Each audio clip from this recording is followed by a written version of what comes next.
பாருங்க ஃப்ரெண்ட்ஸ், உங்களுக்காக ஃபால்ஸ் பக்கத்துலேயே வந்து அருமையான ஃபால்ஸை வந்து நாங்கள் ஃபோட்டோ எடுத்து திறமையாக காட்டியிருக்கோம். பார்த்து லைக் பண்ணுங்கள், ஷேர் பண்ணுங்கள், சப்ஸ்கிரைப் பண்ணுங்கள், நல்லா சப்போர்ட் பண்ணுங்கள்.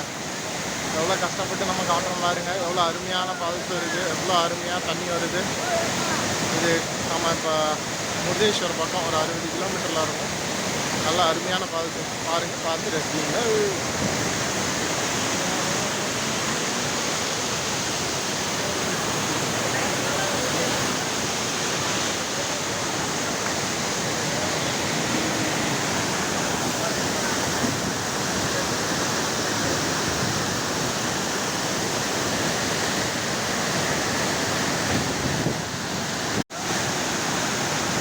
பாருங்கள் ஃப்ரெண்ட்ஸ், உங்களுக்காக ஃபால்ஸ் பக்கத்துலேயே வந்து அருமையான ஃபால்ஸை வந்து நாங்கள் ஃபோட்டோ எடுத்து திறமையாக காட்டியிருக்கோம். பார்த்து லைக் பண்ணுங்கள், ஷேர்